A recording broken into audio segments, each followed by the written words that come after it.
Are you a home grower looking for a little bit of help? Are you ready to learn as much as you can about your favorite hobby?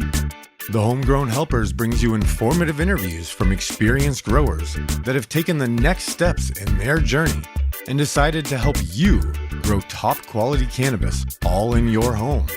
Now welcome in our host, Rob Smith, along with this week's Homegrown Helper. And welcome to the show, everybody. I have a great interview in store. We have Marcus Wilson, who's coming on the show from Vermont. It's our third Vermont grow consultant. Kind of shows you where the concentration of new home growers and people that are willing to take that leap and help people learn how to grow cannabis all on their own is.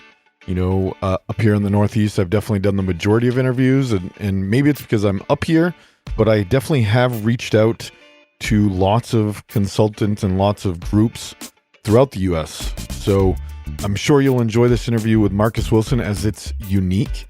He is, first off, a fan of the show and references it several times throughout the interview, how he's listened to the previous guests and was amazed that there was a podcast that was focused on the type of grower that he was looking to serve. So really happy we were able to connect with Marcus.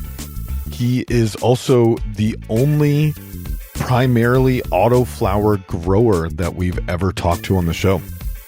I don't have a problem with autoflowers. They've come a long way recently. I just think it's a unique perspective. And, you know, I've always said that autoflowers definitely have a place in the industry, and that is with new growers.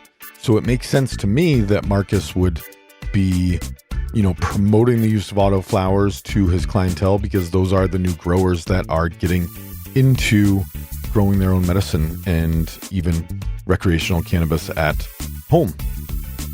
So moving on, we're releasing this the day before Thanksgiving, and we just want to say that we are extremely thankful for all of you. We have some news that we'll discuss here in a little bit, kind of that impending storyline that I think we all have been expecting a little bit. But first off, I just want to say thank you to all of you for making the show as successful as it's been, and also to Prudy's Hemp Farm for this amazing 5-star review. It's titled, "Rob Smith and his team get me high on information," which we love. We love to hear that. Prudy's Hemp Farm goes on to say, "This podcast is for everyone from beginners to experts in the field of cannabis. The weekly dose of knowledge bestowed upon its listeners will take your grow to the next level. This is one of the only podcasts I listen back to and take notes on because there is so much to gain from it. Not only is the podcast wildly informative and entertaining, Rob wants his listeners to succeed and will answer your questions personally." That's true. Thank you guys. Keep up the great work. Well, thank you, Prudy's Hemp Farm, and thank you to the rest of our listeners for being here and making the show a success. We also have to thank our partners, our mygrowpass.com partners. There we go. Rooted Life, rootedlyfe.com. You can save 10% using the code GROWCAST at checkout, or our friends over at Greencraft Distribution. You can Google them, and I believe it's just Greencraft Distribution. They had to change the website recently. They got the website, but they offer 10% off of all their products using the code GROWCAST. And we have a really awesome promo from Rooted Life coming up in the middle of the show. So listen up and learn how you can save yourself 25% just by being a listener to the Homegrown Helpers and GrowCast. That's pretty awesome. But before we get into the interview with Marcus, I do need to talk to you a little bit about the future of Homegrown Helpers. Unfortunately, I believe we've kind of come to a time where I have mostly exhausted the pool of potential interviewees, and, you know, without doing an extensive amount of work, not that I'm afraid of doing an extensive amount of work, but, you know, finding that needle in the haystack and finding the people that are actually calling themselves grow consultants, which is who we base this podcast around, I'm going to run out of guests. So when I first started this podcast, or when I first started wanting to do a podcast, I started recruiting growers for a show that I wanted to call the Homegrown Journals. I started an Instagram. I have a website up, homegrownjournals.com. You can check it out. It's kind of basic, but that was supposed to be a long form interview where we had growers complete a detailed grow journal, which we posted up on our website for new growers to learn from. And then we did the podcast interview, and that podcast interview could go as long as we wanted. And I did one interview with Pioneer Valley Genetics. We had a great time hanging out and learning about his grow style, his outdoor grow style. And that was really the start of, what I wanted to be a really awesome podcast. I struggled because not every grower wanted to do a long form journal. I ended up losing a lot of people that were like, yeah, that sounds great. And then they'd get 10 weeks into it, a couple weeks in the flower, and then fall off and would feel bad and then not really respond. And I would lose people and so on and so forth. So, I have some people in the pipeline for this new idea, but I want to run it by you guys first and see how you feel about me switching the format of the Homegrown Helpers a little bit. And I want you to email me at either rob@thehomegrownhelpers.com or thehomegrownhelpers@gmail.com. Either one of those will get right to me. But we're going to kind of shift the focus of the Homegrown Helpers away from just consultants and welcome in growers of all kinds and kind of do the same type of interview, a little more free form, a little more freestyling from us, but also a little more focused with the questions. Like, I want to get down and dirty on one topic, like low stress training, if that's what they're passionate about, or cloning, or harvesting, drying, curing, mixing soil, something like that. So first off, I want to hear what you think about this new format that I'm suggesting here, which is just interviewing regular growers, regular home growers that think that they have something to share, hearing their growth story, their setups, and getting into detail on a couple different topics. And if you like it and you're interested in being interviewed, you can also email me. I'm going to work on a form for the website, but email me. And if you got something that you're really passionate about and want to share with the audience, then we can set up an interview. And, we'll still stick with the one per week type of thing. I haven't figured out all the details, but I wanted to put that out there. We do have a couple more episodes looming and a couple more guests that we're looking to, secure down and do an interview with. But ultimately, the beginning of the end is here. So it's time for us to shift a little bit and maybe expand our focus and still provide some top quality grower education to you guys who we love and are thankful for. So let's get to the show. I've taken up far too long of an introduction. I hope you guys actually listened to it and didn't just fast forward through everything that I just said. Thanks to Rooted Life and Greencraft Distribution. And thanks to Marcus Wilson for joining me and making today's interview happen. Hope you guys really enjoy it, and we'll catch you next time.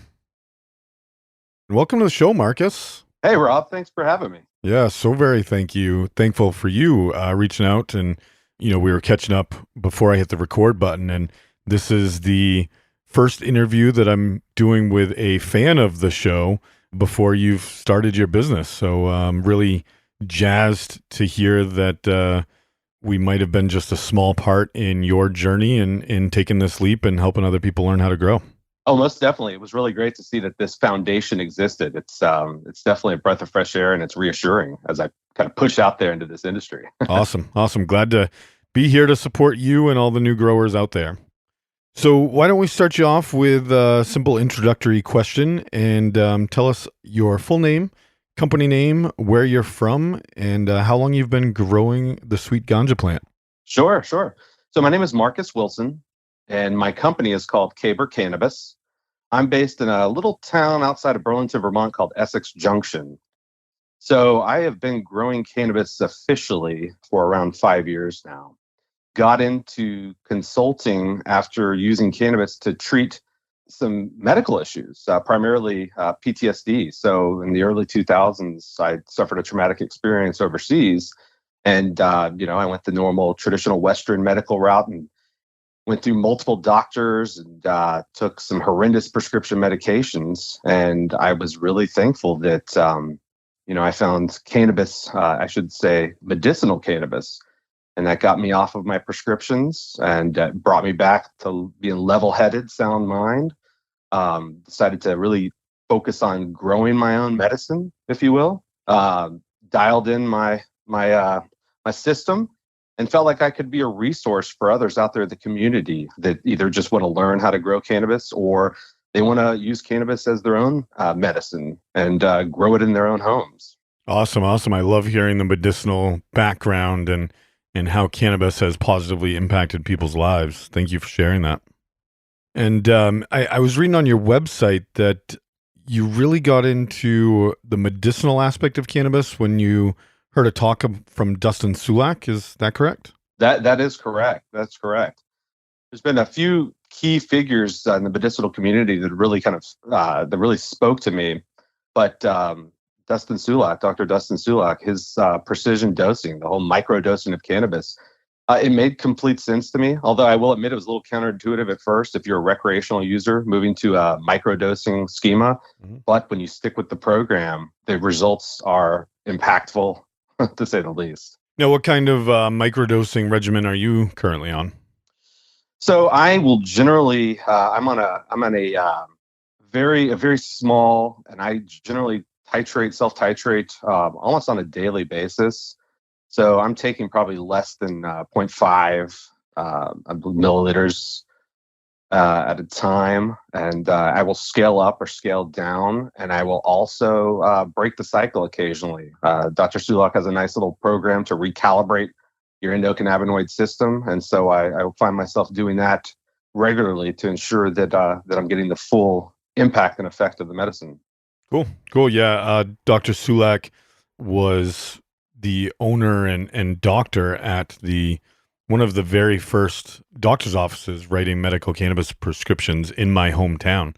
So they were one of the very first ones in Maine to be doing that, and he had an office in my hometown, better put. So it's cool to see his reach as far as it's gone and the impact that he's made on the industry. Really makes me proud. Yeah, exactly. It's so nice to find, individuals that are brave enough to come out and be reputable figures in the Western medicine movement, kind of bringing up this cannabis medicine that we all know works, but it's just been a target. Yep, totally. So, Marcus, tell me about your current grow setup. Bring our audience into that space. Describe to us the size, size of the pots, the soil that you're using, the lights, any additional items that you might have in there. Yeah. So I may be a little bit different than a lot of growers out there. I'm not necessarily focused on quantity at this point in time. I'm focused on creating just enough medicine for my household and also some to share as I spread the news. So I really like to keep a very manageable garden. So right now, I will grow no more than 2 plants generally. Sometimes I'll push it up to a 4-plant grow, 5-gallon soil pots. I use a small grow tent. That's probably one of my favorite ways to grow since I decided to make the shift from outdoors to indoor. So that's my current setup. Use 2 auto cob LEDs. Soil is a really big, it's an important input for me. When I grew outdoors, I would go ahead and craft my own soil for indoors in order to kind of mitigate any potential pest issues. I source a nice quality soil from a guy out in Colorado and use that as my base, and I reuse the soil. So every grow cycle, I will reuse my soil. So it's a little bit of an expense up front, but it gives me the peace of mind. And now that I'm reusing the soil, I've been able to kind of manage my costs more efficiently. Awesome. So you're no-tilling in 5-gallon pots. Are you putting it into a new 5-gallon pot, or are you just pulling out the root ball and filling in the hole and then planting that new plant right in the same pot? Yep. So I'm pulling the root ball out, make any additions if I need to. I go out and source my some nutrients from homegrown bokashi. So I will activate my medium prior to every new planting. That's awesome. That's really cool. We don't hear an awful lot of the no-till organics on this show. I think you might be the first. We've had a lot of organic growers, but the no-till is elevating that game and really interesting stuff. I like to hear that. Well, it's interesting because from what I understand, and I'm pretty new to that this element of growing as well, and I know from speaking to people far more knowledgeable than myself as far as understanding the soil food web, et cetera, that a 5 gallon is kind of pushing it towards the smaller end of the spectrum. Yep. But I found a system that works, and I'm really low on the nutrient additives, anyways. So I haven't had any issues. So it's very ease of use, and water only. So almost water only, I should say.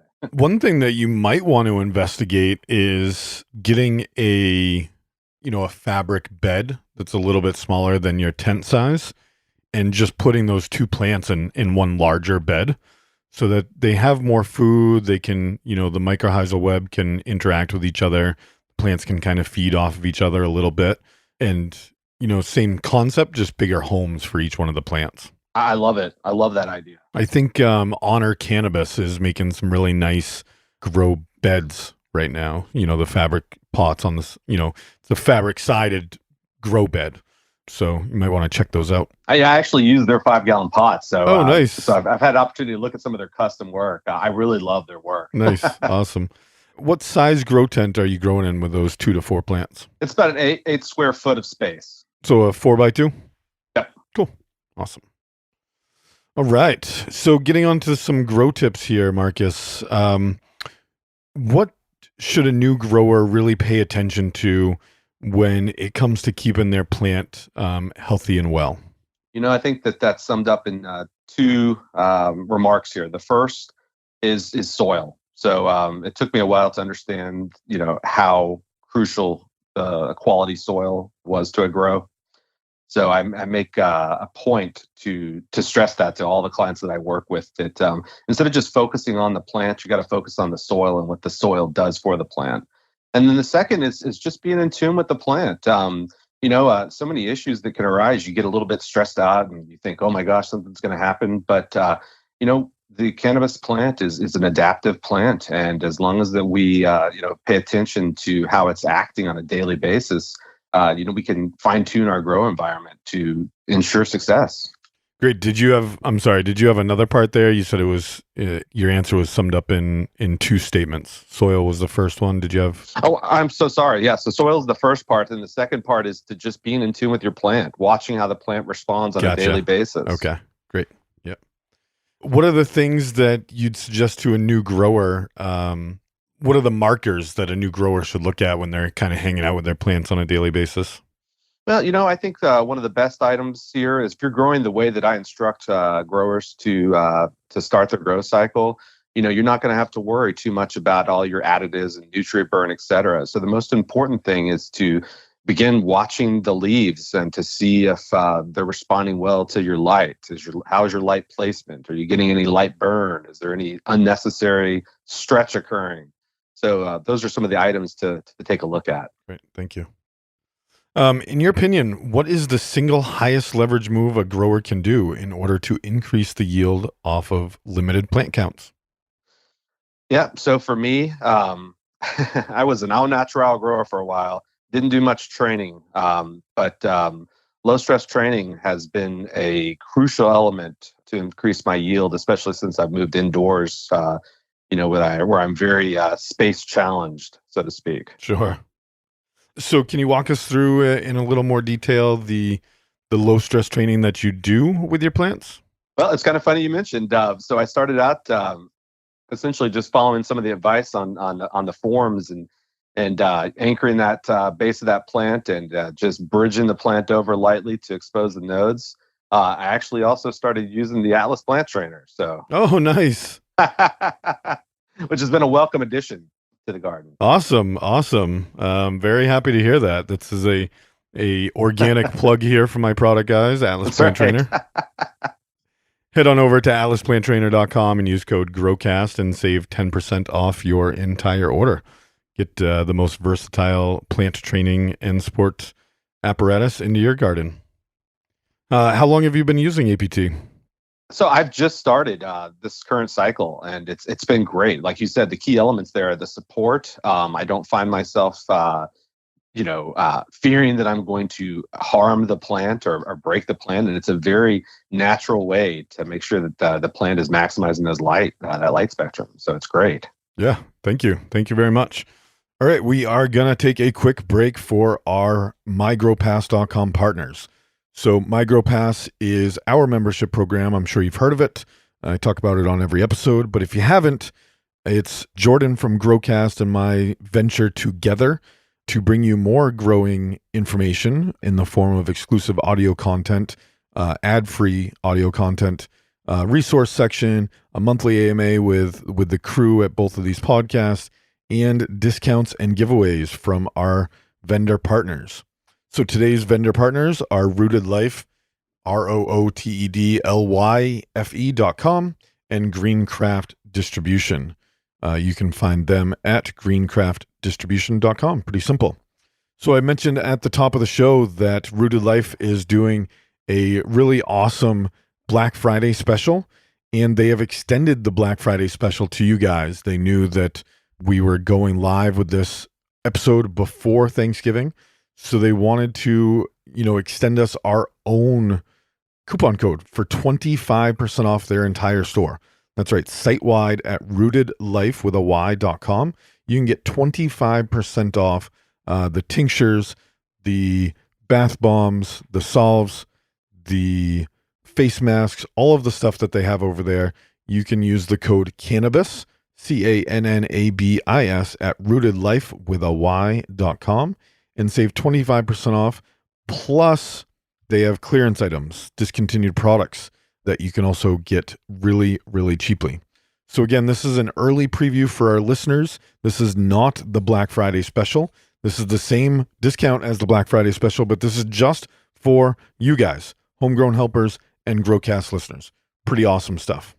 But outside of that, you can save 10% off using the code GROWCAST, and our members typically get 20% off all of their products using the code that they find at mygrowpass.com. So moving on to Greencraft Distribution. Greencraft, they are the distributors for amazing products such as Buddha's Tree, Cold War Organics. They have the not one of a kind, but the original root stand. I'm drawing a blank on the name and I'm ashamed of myself, but it is a stand that your smart pots would sit on so that when water runs out, it actually runs out and your pots don't sit in dirty wastewater. They also have brands like Cushleys, which is an amazing air fragrancer, air odor eliminator.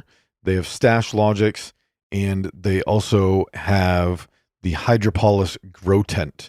So you can get up to 25% off when you're a member at mygrowpass.com, or you just use the code GROWCAST to save 10% off all of your orders at greencraftdistribution.com.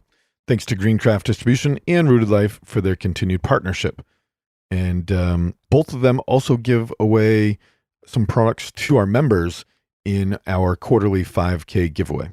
So show some love and head on over to their websites and use the codes that I just gave you, GROWCAST, for 10% at each rootedlife.com and greencraftdistribution.com. And we are back with Marcus Wilson of Caber Cannabis. Marcus, let's talk about IPM in an indoor garden. What are your protocols and go-to items to keep your garden and plants clean and healthy? Yep. So I'm going to have to, I echo the same advice that I've heard on multiple interviews that you've done. And that's, ensure that you're keeping your environment clean, that you're wearing clean clothes, that your hands are clean. And really, most importantly, also that your equipment is sterilized. Many, many years ago, I worked in the orchard community, and that was a huge, knowledge point there, is to make sure that all of our equipment was sterile before we went out into the orchards to start pruning. So those are really just the go-to items there. Obviously, there's issues that arise. I always focus on soil. I've been really lucky with the soil that I use, that I haven't really had I have not really had any problems whatsoever, not even any fungal gnats, etc. So, but I am prepared, with certain protocols to execute if need be, especially if they're natural. So. Can you walk us through what happens if you do come across some problems, or what you'd instruct one of your new growers? Maybe they didn't heed your advice and let their dog run around their grow tent, or cat roam around their plants. Yeah, definitely. So I've had success with anything from using neem oil, any kind of direct applications. Also, one of the items that I've really enjoyed is putting a layer of diatomaceous earth on top of the soil to Sure. kind of create that barrier. So that's really been a nice precautionary tactic protocol that you can initiate even from the get-go. Now, as a fan of the show, you've probably heard me spout off a couple of times about neem oil. So Yeah. I will urge you to, limit the use of that in your garden, even though it's organic. There is neem oil poisoning Yep. that people do experience. So I just encourage you to, try and keep that out of your garden whenever possible. It's great. I used to spray it around my rooms. Yep. Figuring that anything that was on my plants was probably around my plants, but keeping that definitely only in veg, and limit it as much as possible going on your plants. Oh no, and I couldn't agree more. And it's definitely something that I have only used in the past for very extreme cases. Right. So yeah. We don't want more people thrown up uncontrollably like I've had to in the past. So try and keep that out of the gardens. So Marcus, this is turned out to be one of my favorite. I'm going to go back to the last question. It seems like we might have reached the point where we do know how some of the best growers want to keep your gardens clean, and that is, starting off with a clean slate and keeping it clean. Not bringing outside issues into your garden. So, audience, I think it's time that we switch this question up. Let's introduce a new question into the mix. And if you're listening to this and have any suggestions, any thoughts of a standardized question to kind of structure these interviews around, shoot me an email or, hit me up on Instagram. You guys all know where you can find me by now, but it's the Homegrown Helpers on Instagram and Rob at thehomegrownhelpers.com. Suggest some new questions. I'd love to hear what you guys want me to ask and want to learn about from our guests here. So, some of these other questions, they bring out a lot of different answers, but we do hear, like Marcus hinted at, that the majority of people that we've interviewed just want you to keep a clean garden, and that's really the first step to keeping your plants healthy is keeping your garden area clean. So let's see what else we can get out of our guests moving forward. So Marcus, this is one of my favorite questions, like I was started out to say, and what character traits or characteristics are most important for a new grower to sort of cultivate within themselves in order to be a successful home cannabis gardener and grow some really amazing cannabis for themselves? Yeah, that is an excellent question. And, patience is the first character trait that I try to instill in anybody that I work with. You've got to have patience. And combined with patience, it's establishing realistic goals. The cannabis marketing is alive and well, and it wants everybody to have these massive, high, scalable gardens with giant you name it. What else is out there in the marketing? And I'm not knocking marketing whatsoever. And I encourage clients to start small and grow as their needs or their interests begin to blossom. But initially, come up with those realistic goals. Grow the plants, the amount of plants you need to to take care of your household, to grow the medicine that you need. So those are the two most important traits that I think new growers need to succeed. I like that, the realistic goals aspect. I think that's a really good point, that you don't have to grow pounds and pounds of cannabis per plant. Not many people are able to consume that amount. If you want to grow more, there are ways to do that, and I'm sure Marcus can help you out with that as well. But ultimately, most people are probably okay with getting a couple ounces off of one or two plants every harvest and not needing to keep a perpetual pound in the closet just in case good old friend Johnny comes over and needs to smoke some weed or whatever. Let's get back to patience for a second. What types of things are you encouraging your new clients to be patient about? I totally agree with you that this is one of the most important ones, but what type of things are you seeing them, maybe get a little too eager about or, jump the gun on? Well, I think that it's kind of interesting because it's a double-edged sword for me. I am a 100% autoflower grower, so I train all my plants using auto. I train all my clients, pardon me, to use autoflower as well. So we're working on a faster grow cycle, which Okay. has its benefits and its problems as well. But when you're new to growing, I don't think a lot of people realize how detrimental overwatering truly is to a plant. And, they've seen other plants they may have grown in their own gardens, and they could just water it quite often and without any kind of ill effects. But having patience with your watering cycle is huge to be able to step back. And that goes along with being observant in your garden, beginning to learn the cues of when your plant needs more water. So that's one key issue that I've seen. Great. Yeah, don't wait till that plant gets wilty, but you definitely want to let that soil base dry out and allow those roots to stretch and look for new water and establish stronger, healthier root zone as they do that. So, Marcus, we're just about done here. We are going to wrap this regular interview up and then keep you around for a few more questions. Those questions get posted at thehomegrownhelpers.com/bonus. Please, audience, head on over and listen to the 5 questions that Marcus answers after we wrap this up. And you'll also gain access to the bonus questions from the rest of our guests here on The Homegrown Helpers. So thehomegrownhelpers.com/bonus, and you can download all of that stuff today.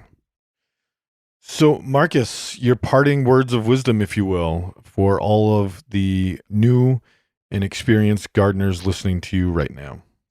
My parting words of wisdom, especially when you're growing the autoflower cycle, like I encourage new growers to get on board with, is that patience. Patience is key, but also you're growing quick cycles. So just be willing to take some time to experiment. You don't need to have a perfect grow for your first grow, or even your second, even your the first part of your growing career. It's all about education, and it's all about learning by doing and by the trials of being a cannabis grower. So we learn by failing, and that's such a crucial element, and it's something that will pay off so much in the long run if you actually take the time to learn from your mistakes, but allow yourself to make mistakes first and foremost. I think my audience will want me to ask one more question here. What was the impetus of switching to all autoflowers and then encouraging your clients to go that route? And do you provide consulting for photoperiod plants, or do you really just try and stick with that autoflowers? Yeah, I will definitely take on a client who's interested in photos. For me, autoflower really changed my growing world. As I mentioned, I'm not somebody that's trying to pull a ton of weight off of one plant. I'm a grower that is a medicinal grower, and I'm a consultant that works with clients that want to create medicine first and foremost. I know that there are a lot of naysayers out there about autoflower, and I won't even dive into that. Other than the fact that the genetics have improved and become superior in so many cases as long as you choose the right seed company. But with the right system, the autoflower is just such an amazing medicinal crop. You're getting that crop, 65, 70 days harvest. The natural increase of CBD that's found within the autoflower plant lends itself to the medicinal usage as well. So it's also a nice cycle if you do learn by your mistakes. If you mess up, well, you know what? You're growing again, and you're on your way to flower in a very, very short amount of time. So while there are some mistakes that can be made with that short, vegetative state, as long as you've got a system dialed in, it's you're just moving on to the next grow, and you get to really witness some amazing action in a plant as well, as far as from a genetic standpoint. So, what are some of your favorite autoflower breeders that you can give our audience as suggestions? Yeah, right now you'll probably hear this in 9 out of 10 interviews about autoflower seeds. Is Mephisto, man. Mephisto has created just the hype is true. When I got into autoflowers, I was like, oh, here we go. How many variables can you find in a genetic shop? And they have just crafted some amazing seeds. It's unbelievable to watch these seeds under action. It's you know, from sprout to harvest. It's just the strength of the genetics comes out in the quality of the plant. And I'm also a big fan of rock bud. So there's been some seeds out there that have just been amazing as well. So great. And I believe you can grab Mephisto genetics right at Harvest Mutual Seed Bank, one of the long-standing partners of GrowPass, and grab free shipping using code GrowCast, or 10% off and free shipping after becoming a member at mygrowpass.com. So, Marcus, how can our audience learn more from you and connect with you if they'd so like to? Yeah, definitely. So the best way to get in touch with me right now is through my website. So it's cabercannabis.com. So that's CABER cannabis.com. And you'll find all my contact information. So you can feel free to reach out. Did that name come from anywhere in particular? Well, I was a big fan of the Scottish Games. So when I think of medicinal cannabis, I think of it kind of as a cable toss of picking up a giant piece of wood and flipping it on its end. And that's what we do to our lives. When cannabis comes in, it takes our lives and flips us and restores us to normalcy and full functionality. So cool. I like that. I like it. So guys, if you liked what you heard, don't forget we have all of the other growing content available at our bonus content, thehomegrownhelpers.com/bonus, as well as make sure you're listening to our parent podcast, our sister podcast, maybe at this point in time, the GrowCast podcast with the host Jordan River. I am the executive producer of that. And we have the membership program, mygrowpass.com, where you can get more audio content, discounts, giveaways. We do a monthly AMA, which we're thinking about switching up. We're going to ask our current members if they would like a 15-minute dedicated call with one of us, or continue with this AMA, monthly AMA access to us. You can find more information about that at mygrowpass.com. Just want to say thanks again to Marcus Wilson of Caber Cannabis for joining us, and to the audience, thanks for listening.